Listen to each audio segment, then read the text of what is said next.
You've been at the Barber Bash in Birmingham.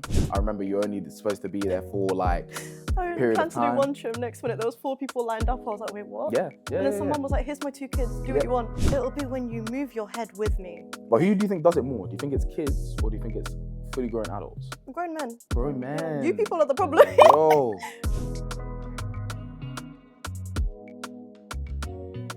What's up, guys? It's your boy Nathan, the host of Do It for the Art Studio, and welcome to our channel. Our goal is to be able to share our network with you, to give you guys value and inspiration. Please make sure to like, comment, and subscribe. Follow us on our journey. Let's get into it. So, who are you, and tell us a bit about yourself? Hello, so I'm Jaye. Yep. I work at Do It for the Art Studio. I'm a barber, braider, loctician, and a hairdresser. Wow. So, yeah. And to be fair, we've been working with you for a while now. You've seen the journey, how we went from A to B, seeing, you know, the ups and downs, as well as that, the progression that we've made in such a short span of time. Tell us a bit more about your career and also like how you've also developed through that, if that makes sense. So I started off doing hairdressing in college, then realised the vibes wasn't really for me. It was quite uptight, so I switched over to barbering. That was a lot more relaxed. I loved it. Obviously, then Yam reached out and was like, hey, like we've got an opportunity for some work experience, because I wanted to specialise in Afro hair, but there wasn't that kind of specialised training, which he then provided. So then that kind of helped me with my braiding, my locticianing, if that's the word. Yeah. That helped me with that. Did my first competition at 17. Wow. So didn't win, but came runner-up, so that was quite cool. Yep. And then after that, I kind of just saw a different side to the industry. Like I didn't have to be stuck behind a chair. There's like a whole world out there. Yeah. So I started doing competitions, exhibitions, so like Salon International, Barber Connect, Barber Bash. And then from there, had a brand reach out, Cocco. I'm now an ambassador for them. Congratulations. So, that was fun. Yeah. That's good. It's good. I think, as well as that, I think we've known each other for about, I want to say 4 years. Yeah, most likely, yes. Correct me if I'm wrong, though. I think so, Yeah, I think it's around that. But like when I first came and met you, I didn't actually know precisely what your expertise was. And I think a lot of the time it's one of them ones whereby, you know, it's like a assumption, basically, like, oh, like it's a female, like she probably just does hair. Yeah. If that makes sense. So tell us a bit more about like how you've went through that experience of being a female, but also being in the industry as a braider and barber. What is that like? You know what? So originally, I actually didn't want to do barbering at all because my thing was, I'm sat in a chair with guys. What am I going to talk about?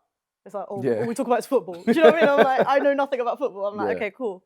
But then the more I kind of got into it, I actually enjoyed it quite a lot. And I noticed there was a little, because I mainly just started with the braiding. And then it started with like, oh, could you just trim my ends for me? And I was like, okay, cool. And then they were telling me, oh yeah, I've come to you for my braiding, but then I'm going to go to my barber. And I'm like, where's that? Bedford, Northampton, or vice versa. They go get their braids there and then come here for the trim. And I was like, this doesn't really make sense. So there's a few of my clients, I was like, well, you know, I cut hair as well. Like I'm qualified in it. And so they were like, okay, we'll give it a try. Don't get me wrong, there was a few kind of hesitant people. Of course, but then I was like, you know what, this is a little package that I didn't know anyone in MK that was offering it at the time. So I just thought like, it's just a little niche that I could kind of fit into. And yeah, it kind of just popped off from there. And it speaks for itself, you know. At the end of the day, you've got so many accolades in such a short span of time.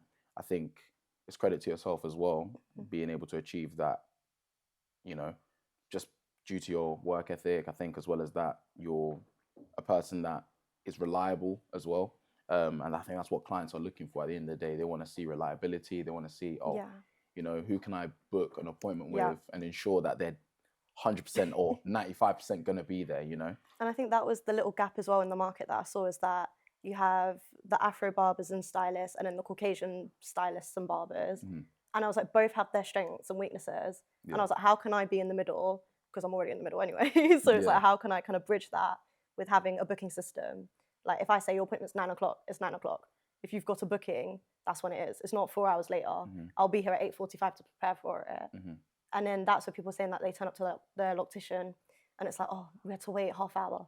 And I was like, but I don't want to do that. I don't want to be waiting for you. So let's actually stick to the timings. and then knowing that your bookings are locked in, it's not a last minute phone call like, oh, sorry, I can't turn up and all of this. And people seem to like it. So yeah, it's convenient for them. You know, we're working around them. So ultimately, it caters to them, but at the same time, it caters to you because you understand now your schedule. You see, you know what your income is. You know what your timetable is. If you finish at 7, you finish at 7. Like you know what it is. Nah, it's great. Honestly, it's great. I've got another question. So, in regards to your future ambitions with barbering and braiding, what is it that you're looking to actually delve into? Because I know we've spoken briefly about it, but is that something that I don't know if people are aware of it, if that makes sense, you know? Because as I said, you've achieved quite a lot in that span of time. So it's like, what's next type thing? So I think I've got quite a few options. I'm only 21. I'm trying to keep my options open. But definitely the content creation, because that's how that's how I'm kind of getting noticed with certain brands. So it's like I've got Fabulous Stuff Gifted, Crazy Ball, I'm trying to work with them with hair products. So I definitely want to delve more into the content creation. I quite like the education side of it as well. Because I feel like, especially with the niche of barbering and braiding and like doing locks and all of that, being able to offer the whole thing to train future stylists and barbers would be a really good little package to do. And as well with Cocco, they're going to be offering opportunities to do hair shows, whether that's abroad in the UK, and that's like the main one that I really want to do. Wow. Yeah, I'm just trying to do a bit of everything. Yeah. You want to delve into that, you know, have your eggs in different baskets. So yeah, it's good, and I think seeing it as well, actually, us coming to support you on those ventures, seeing you at these barber shows, actually networking with people, and thankfully you've been introducing us as well to certain people you've met along the journey. We're so grateful for that, and that's what I'm saying. Seeing that journey come from start and not even to an end, it just keeps going. It's just it's crazy to us to see. So yeah, honestly, it's a big congratulations to you. I know that in regards to the industry as well, there's a lot of challenges as well, but obviously tell us a bit more about the networking events you've been to. Obviously you've been at Modern Barber, you've been on the stage as well. We were there to witness that. Was insane. Can you tell us a bit more about how you felt on that stage, and also the people you're up on stage with? How did you guys have such a good chemistry, almost to a point where it's like you guys were just chilling, like you're just chilling, like you know what? It was so funny because the two girls I was on stage with, Trims by Orbs and Jaye, like I was always fangirling over them from when I was like 16. I saw them on these stages because they were a couple years older than me, and so I was like, wow, these are female barbers. That's what I want to be doing. They had the brand sponsorships and collabs and everything. And then we were all kind of doing our own stage work. And then Modern Barber reached out and was like, oh, like, how would you three want to be on stage together? We were like, what? This is insane kind of thing. And then I didn't realize that we'd all been kind of like stalking each other's pages. We didn't even follow each other. That was the joke, because we were all kind of shy. That we were like, oh, you're so successful, it's intimidating. So we're just gonna like follow from the sidelines and pretend. Suddenly we were like, you know what, we should actually collab with each other. And then, because we knew we were gonna be on stage, we were like, let's just go have a girls' day out. Like, because we could go on stage and be like, we're female barbers, the struggles of it. Whereas like, it's been done there, like, been there, done that. But it's like, let's just switch it up. So then we went into London, had dinner, just did some content, whatever. It was so fun. We're like, you know what, let's make this a regular thing kind of thing. And then, when we got on stage, it was like, we've known each other for years. It was so weird, but I loved it. Yeah, because I just remember we were sat there and me and Charles were just looking and we were just like, what's actually going on here? Like, these guys are acting like they've literally known each other for years, but it looks like you're on a TV show. That's the thing. It's like, realistically, I think we'd only met properly all together once. And then Orbs was a host for one of my Barber Connect shows. So like, that was quite cool as well, because I'm like, how have I gone from you hosting me to now we're on the same like stage, cutting next to each other? I was like, nah, this is insane. It's crazy. I was like, guys, I've made it. I'm on stage with them, it's fine. we were just there like, what? Like, but I think it was very eye-opening to us, because from an audience perspective, seeing three females up on stage talking about... The Modern Barber stage as well. Exactly. Like, the Modern Barber. Like, exactly. I would never have thought. So eye-opening, I think, for us. We were just taking and especially it in. as well to have like textured hair and lock tissue, like, because I was doing starter locks on it. Exactly. So not only you've got three girls, you've got textured hair and braids on there. Like, it was such a completely different atmosphere from like the first Salon International I went to. Yeah. Where literally like I was one of the only ones in the competition doing textured hair. So then now like every stage has got at least one person. I was like, damn, okay, we've come far now. Yeah. I think you guys have set a mark, and I think the audience could see that. You know, they could see that this is something that's going to be a reoccurring thing now. Looking at it from that perspective, and yeah, I think we just took it all in. We were just like, damn, like, is this real? Like seeing it, you know. So yeah, I think it was commendable looking at that. I think we were just like, we just have to see how that goes. What was one thing that I remember seeing? So yeah, you've been at the Barber Bash in Birmingham. Yeah. That was really eye-opening as well. Yeah. You know, having like your own little section. I remember you're only supposed to be there for like a period of time. I planned to do one trim. Next minute, there was 4 people lined up. I was like, wait, what? Yeah. And then some mum was like, here's my 2 kids. Do what you want. Yeah. Like, oh, okay. Crazy. I remember I was just there like... I was like, guys, I've done a full shift now. Like, yeah. But yeah. But how would you describe the experience from Barber Bash and Modern Barber? The difference? So, yeah, I'd say it's completely different sides of the industry. So like your Salon International Modern Barber is like your education, your almost like your corporate vibe when it comes to hair. Yeah. And I'm like, that it's intimidating because you're like, wow, okay, this is where you code switch, you level up, and it's like you network. Whereas your Barber Bash is more your social, you're on a barber level. Yeah. So it's kind of like you're just chilling with your mates kind of thing. Like when I was cutting, I felt like I was in the shop. Whereas the stage work, I was like, okay, wait, spotlights are on. Do you know what I mean? Yeah. It was different. I loved both. I think the Salon International side of it challenges you more in a different way because you have to talk more. You have to be more like, it's more of a presentation. Whereas your Barber Bash is, you're trimming, you're just chatting, having a fun, like. Almost like having a laugh, which is similar to what you're saying in a shop environment type of thing. Yeah, it's a lot more relaxed. Yeah, and you said, obviously, not even you said, but you work in a hair salon as well as a barber shop. So would you say that has a similar dynamic? 100%. I mean, that's why I keep both shops because I could just pick one shop and stick with it. But I was like, I know I've got quite a diverse client base, so having 2 shops with 2 different vibes is quite crucial to me. Yeah. So, and especially because it's like, on a Thursday and Friday when I'm here, the vibes are up. We've got music, got banter. You can ask those awkward questions, like the amount of conversations we have that are probably not conventional. Crazy. But you're there for the plot. Whereas like the salon is more people's time out. The mums come home, they've taken their kids to school, they've got the day, they want to be pampered, they want to relax. They don't want to be interrogated by me asking nonsense questions. Do you know what I mean? They just want to sit there with their coffee and their magazine and you're like, okay, fair. Yeah. So it's just different environments. But yeah. And back to what you said in terms of kids being, you know, a service, because at the end of the day, we're all like barbers, locticians, hairstylists.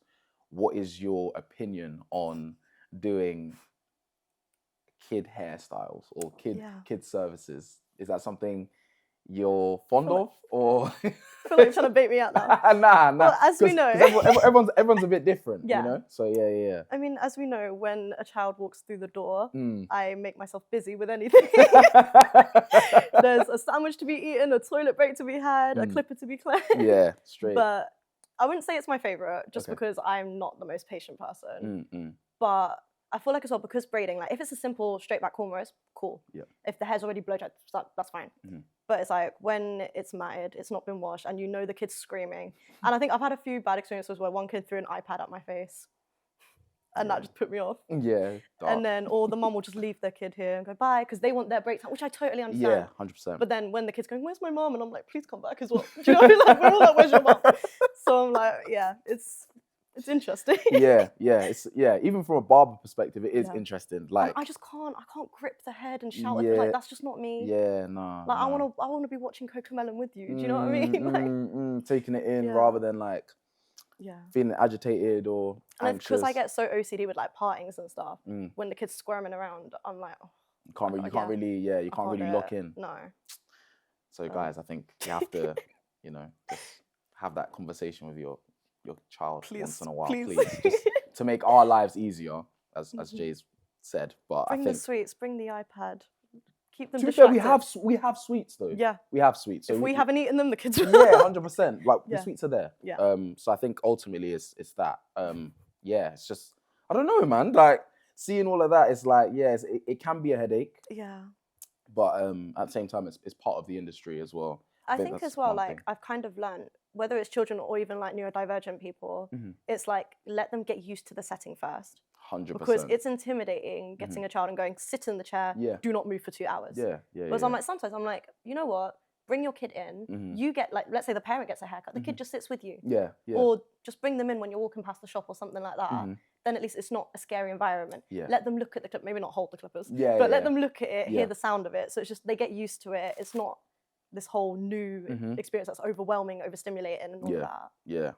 I think yesterday, in fact, a client came to me, just returned from Africa from his holiday from like Christmas time, and he said he wants to bring his kid in, and his kid's probably like 1 year old type thing. So he was like, oh, I think we're gonna try, like, I'll try and bring him in. I was like, first thing I would say to you is though, buy a cheap clipper and just have it on next to him, just so he gets used to, as you said, the sound of the clipper, rather than having the clipper and it's just completely new to you, because he'll just end up start. He'll even start like crying. Role play at home. Like, have the fun with it. Get the little barbering toy kits, kind of thing, or the gowns or something, just so they're used to it. Yeah. I think it makes them comfortable. Because I do have some clients that are you know, younger, around that age, and they know how to sit still.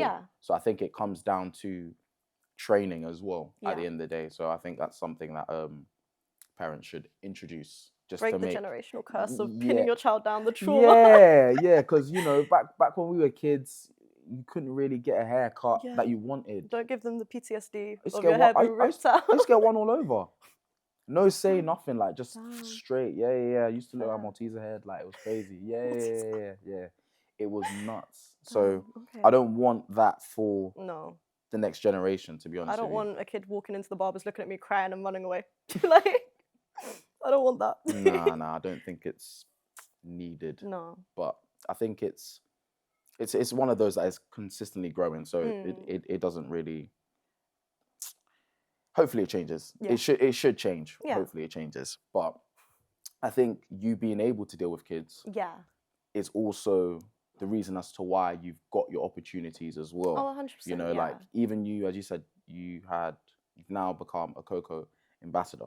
You know, so tell us a bit more about how you actually managed to get the ambassador role. You know what? In that sense. It was actually a funny story, because you know what? Most people get an opportunity and they're like, wow, it's amazing. So it is amazing, don't get me wrong. So JK the barber shouted me and he was sending me these paragraphs on Instagram like, by the way, there's an opportunity with a clipper brand. Are you interested? Me, I'm seeing the paragraphs, I aired it because I was like, it's a scam. Right. It was too good to be true that I was like, it's too good to be true. And then he messaged me again, and I'm like, it's okay, his account's been hacked or something. Like, it's a scam. Because it was like, it was send me your phone number or something. And I was like, you're going to want my card details next or some nonsense. I was like, nah, okay. Then I was like, you know what? He sent it again. I'm just going to send my number. What's the worst they can do? Then he sent me the full information on WhatsApp. I was like, okay. It still didn't seem right. I was like, it's like, why? Like, I've only got like 1K followers max. Like, I don't get it. So I think I literally showed you the message. Yeah, I remember. And I was like, bro, like, is this a scam? Like, is it legit? And you were like, Jaye, like, what's wrong with you? Yeah. Like, it's for real. And I'm like, oh, damn. So I'm like, well, I better call this guy up because I've been airing him for time, going, yeah, whatever. So then, like, I had a conversation with him, and he was like, yeah, it's cool. Like, I'll come through to MK. I'll bring you the stuff. And it was do it on like a trial basis first. So I was like, okay, cool. And then I was telling my mum I was so excited, and she was like, do you know this person? I was like, well, not really. Like, I've known her on Instagram. She's like, so some random person on Instagram's messaged you to meet them with a van with clippers. I was like, yeah. When your mum breaks it down like that, it sounds crazy. Do you get what I mean? I'm like, Mum, it's not what it sounds like. 100%. And she was like, take one of the boys with you. And I was like, no, it's fine. I'm fine, kind of thing. And she's like, have I taught you nothing? Like, when a stranger offers you sweets, and I'm like, but it's clippers. Yeah. Do you know what I mean? Like, it's helping my job. Exactly. You know, my career. So I was like, okay. Met him. He's the sweetest guy ever. Wow. Honestly, like, he's helped me so much. He's put me forward for so many opportunities. He's just like one of those people that's got so successful, but it's still so down to earth. Like, Shout him out. bro, JK the barber, Johnny, he's the man. He is the man, bro. Shout you out, bro. Shout you out. But nah, he's so humble and just a fat inspiration. Not a big inspiration. You know what I mean? Yeah. But yeah, like respect to him. And yeah, so he gave me the clippers. I loved them. He didn't tell me that they were coming out in pink though, because he was like, "What color do you want?" And I was like, "Oh, I guess I'll have the blue." Next minute he posts pink. I was calling him straight up like, "Yo, give me the the pink ones. I want the pink ones." Yeah, he gave me them.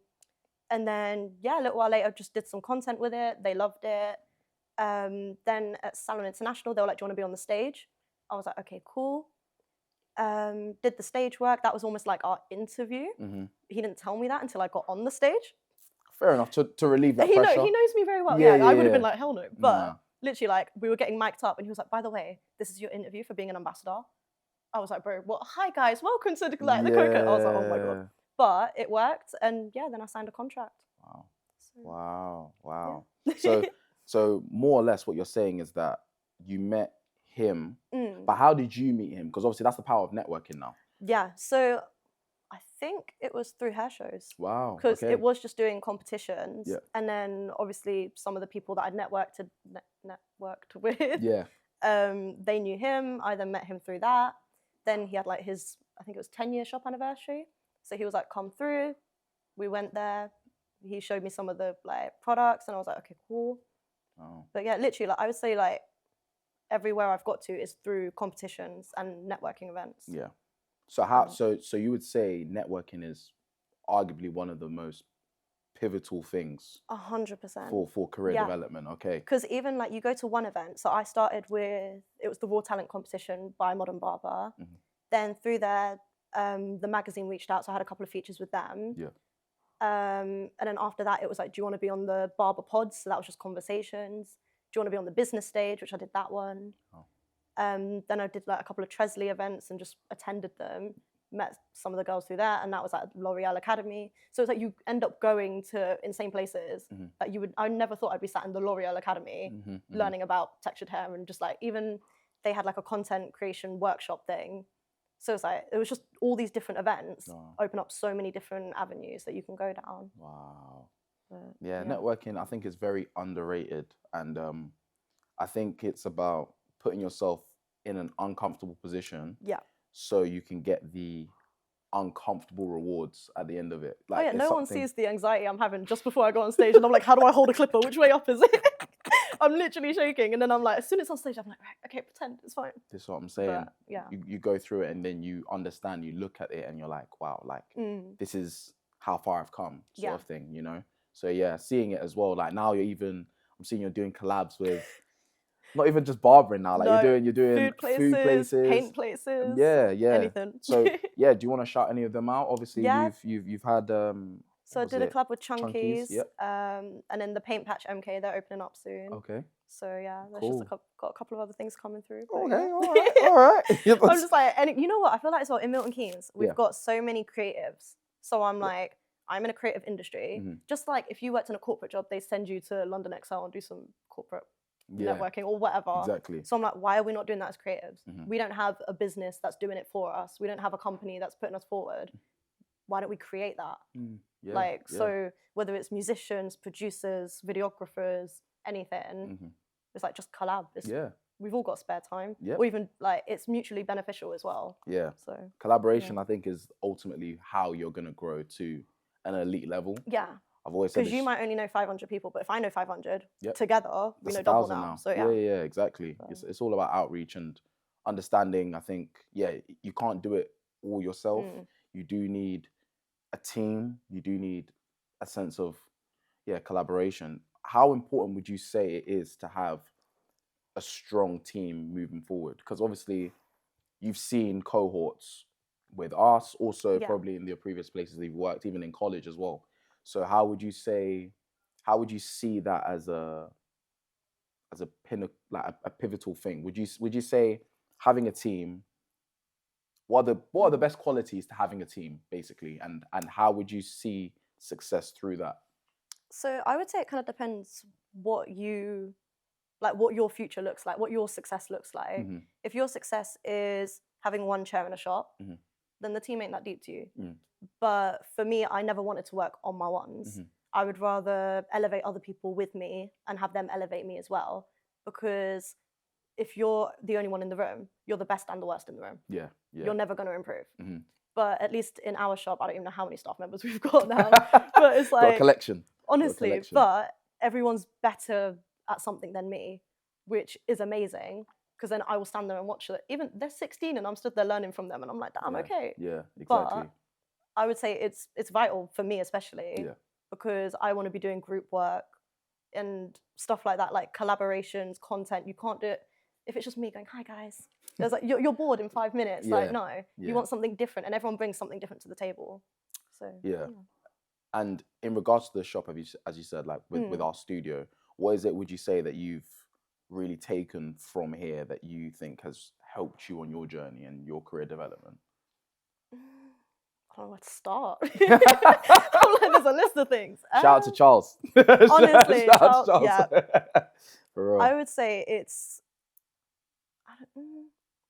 I would say the drive, like hard work, like especially with Charles, Nyam, whatever he wants to go by. Is his shift might finish at 7, but the shift never stops. Yeah. It's like he'll be here 2 hours early, he'll be here 2 hours late. And it's also, he'll be fully booked, but still finds time to help us out. So when I'm shouting him going, yo, help me with my beard shape up. And I've literally said like, this month I want to work on my shape ups. Yeah. He'll be doing his own trim and watching me at the same time. Yeah. I don't have enough eyes for that. I'm like, I don't know how you're doing that. And it's like, even when I'm trying to hide the fact that I'm too scared to lower down the front, he'll come and like tell me what to do 100%. It. And I'm like, you know what? That is that drive to improve yourself and other people. Yeah. Because yes, it benefits him, but his client is sat there waiting. His client could be getting annoyed. But it's that humility to go, you know what? I want to help you and take time out of my time, his money making, his whatever. Even if it's outside of work hours, it will become early, come late. Yeah. Just to have that one-to-one.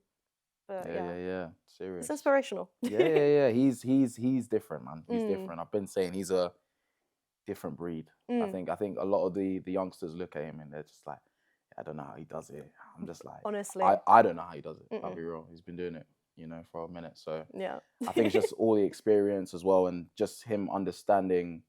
He's also worked in several establishments as well. The amount of experience he has, and he's cut all hair types as well. Yeah. So it's like that experience will just.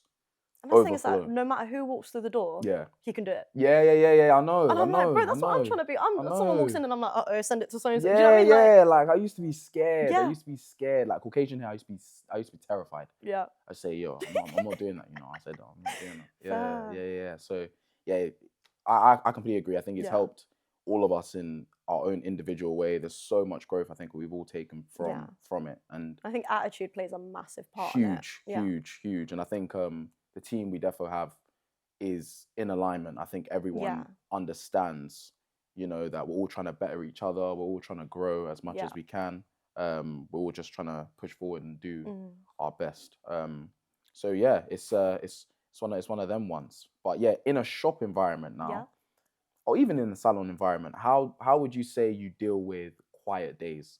Because a lot of the time, a lot of people, a lot of youngsters especially, they think that it happens overnight. And like, you could be cutting for, I don't know, a year. So then you expect to have clients straight away going into an establishment, or even less than that. Like you're cutting for less than that and you have that expectation. How would you say you dealt with the quiet days, and what kept you going in order to have that progression, to have like your booked up days when you're in the shop?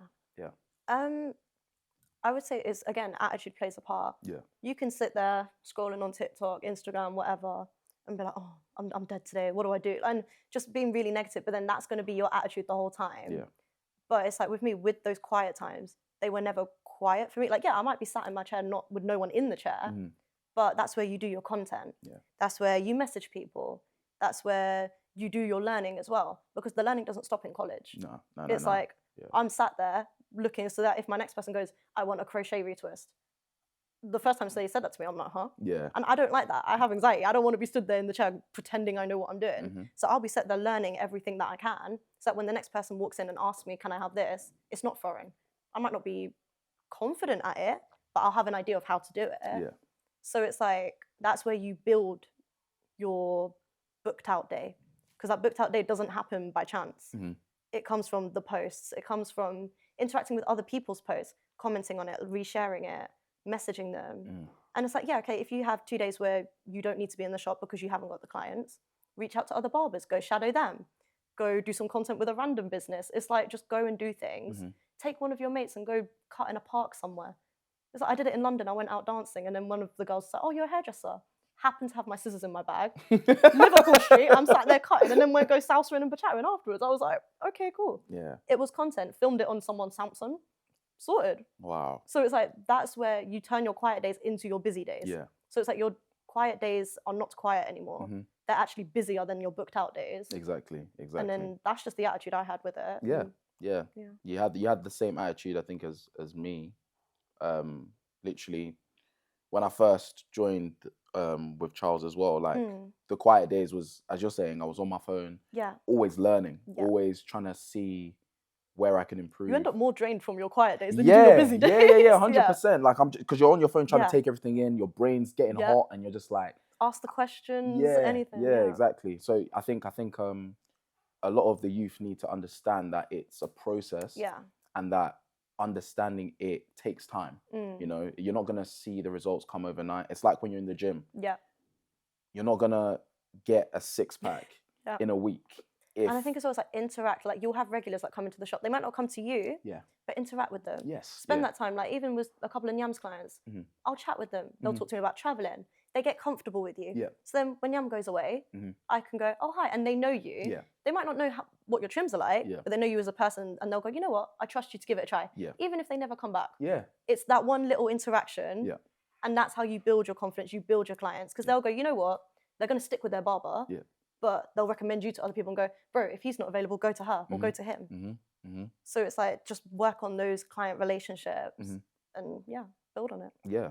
And you've just said there, building and strengthening one's brand is so important. So how important would you say it is now more than ever in the industry to strengthen one's brand? I would say it's extremely important, because if you're trying to be self-employed, you want to be different to everyone. Like, what makes you different from the guy next to you? What makes you different from the next person qualifying? It's like, why would someone choose you over their old barber even? So it's like, is that because you've got the personality, you can chat for days? Or is it because your scissor skills are amazing? Is it just because, I don't know, one of the boys in the shop has got a games console at his station? You know what I mean? Like, what makes you different? And then play on that. And then, let's say, even if you're quiet and you're shy, that's your little niche. There'll be people that don't want to talk to their barber. They'll come to you because they know they can sit in silence. So it's like, really emphasize that, and then put that into your marketing, put that into your content, and then you'll just see the results from that. Wow. It's that simple though. It is that simple, I think. And I think a lot of the time, a lot of people overthink it. It shouldn't be that complicated. No. I think if you just love the craft, if you genuinely love the craft, you love servicing people, I think that's where you'll really see the fruits. And I think as well, being a barber isn't just about being a barber anymore. No. So it's even like a couple of my clients, they're 15, they were like up and coming like music artists. They came in here and they were like, oh my God, we're never going to go anywhere else, because 5 minutes of being here, they've met a producer, they've met someone that works with youth musicians and stuff like that. So then they got to produce a little sample with them. There you go. So it's like, it's not even, they're not coming to me because they want to come to me, they're coming to me because who they can meet through me. So it's like, strengthen the different aspects that you can help other people as well. It's like, I'm sat here, someone else is cutting someone else, they've reached out to me to do content. So it's not, I didn't say anything to them, it was what that barber said to them, which shows as well the importance of relationships between you and your workers and your other colleagues. Other colleagues. But Wow. Yeah. I think, no, but you're right. At the end of the day, I think it's about putting in an honest word between your colleagues and understanding everyone's strengths. And if you just can, don't gatekeep. Like, we're past that now. Like, put someone on. Like, put someone on. I think it's essential. Like, especially if you work in the same environment, think about how you can help someone else rather than trying to one up them. you know. And even that's the thing is that one of my best friends, she's a loctician braider, works literally around the corner from us. Yeah. And everyone's like, oh, how do you feel? Competition? I was like, no, if anything, we're dragging each other to the same events. She gets an opportunity, I'm backing it, and vice versa. It's like, there doesn't have to be this competition, this like tension between barbers. It's like, oh, I'll work with you and then I've got to open my own shop and not tell, and all of this. It's like, no, just work with each other. 100%. Yeah. But, Again, I think that it's the emphasis of collaboration. I think it's key, especially at this point in stage within the industry. I think that's something that we just need to keep on doing. I think even when I look at the studio now, how we've grown is crazy in such a short span of time. We've only been here, I think, 8 months. April will be a year. And like the growth that we've seen, the colleagues we've had in here. We went from 3 chairs to, I don't even know how many, 10. Like, it's like insane. Sometimes I look back, I'm like, yo, we were all cooped up in that small studio. Fighting over elbow space. Yeah, man. So it's just, I think it's just constant growth and just understanding what we need to do as a business moving forward, how we can constantly cater towards our clients. I think our network is so powerful and our clientele is so powerful. So shout out to our clientele because I think without you guys, we wouldn't be doing things like this. Or, we wouldn't be in business. Yeah, like simple as that. We wouldn't be in business. And at the same time, we wouldn't even be throwing like events, for example. That's something that we've even been delving into, you know, ensuring that we're at least giving back. You know, obviously we've been working with the college recently, as well as that, like as you said, you came from the college. We've also got a couple other our colleagues that came from the college as well. So it's become a reoccurring thing where we're constantly collaborating with people to ensure that we're always moving on the right track and that we're benefiting them as well. It should never be a selfish gain. I think everyone should always try and bounce off each other. 100%. I think that's the key thing. Yeah. So gonna do some random questions now. Okay. Yeah. Just gonna pull this out. Yeah. I'm scared now. No, don't be. So this one is, what would you say is your favorite clipper? Oh. Well, obviously, I'm biased. So I want to keep my sponsorship, you know? Right, fairs. So I'm going to say the Cocco ones, obviously. Yeah. You say clipper or trimmer? Clipper. Okay. Oh, but you want to add the trimmer there into the trimmer? Yeah. Insane. The trimmer's crazy. Digital gap. Yeah, let me crazy. do some promo, you know? Yeah. So no, but they're digital gaps. So for me, who wears acrylics, I don't have to mess around with all these screws and zero gap and all of that. Does it for you. Comes in bright pink. Right. So yeah. Game changer. Yeah. So yeah, no, that was definitely my favorite. Yeah. Raw. Okay. I'm gonna pick another one. Okay, go on. Cool. We've got. All right. Let's see what this one is. This one. So, what is your biggest pet peeve? Oh. Doesn't even have to be barber related. Oh, okay. Yeah. I'll start with the barbering one though. Okay. I'll start with. Yeah. It'll be when you move your head with me. When I'm braiding, Oh. there's a couple clients I can shout out, but I'm not going to. They know who they are. But it's like when I'm blow drying your hair and you're like this with me, and when we're talking, you're like, just look in the mirror. I'm parting, and let's say like I just move one hair, and your whole head's like this. Just keep your head still. And it's the arguments I have with them. I'm like, look straight. I am looking straight, and they're like this. Oh my days! I think I love my clients really, but yeah, they know. I say it to them, so it's okay. They know. But who do you think does it more? Do you think it's kids or do you think it's fully grown adults? Grown men. Grown men. Yeah. You people are the problem. Yo. But no, yeah. Man them. And it's when it's the looking at the phone. Like, look on your phone, that's fine. But sometimes elevate, because when you're like this, and you wonder why your partings are there. Yeah. I don't have many clients like that. Fair. But I can understand that frustration. Because obviously, like, when I'm braiding, you're there for maybe a couple hours, depending on what style we're doing. Yeah. So I don't expect to talk. Like, I could talk the whole time, but I know some people's social batteries, they don't want to, especially if it's a 9 a.m. appointment. So fair. So sometimes put on your show, that's fine. But maybe just elevate a little bit. Otherwise you'll slouch like this. Like, okay, I'm 5'2" as well. So I'm going to ask you to slouch, but with your posture, not your whole... Yeah. Do you know what I mean? So... Well, shout out to Jamie. Obviously, he's got a little console by his station. It keeps the client's head up, right? Yeah. That's what I might have to do. Get a little Netflix tripod stand or something.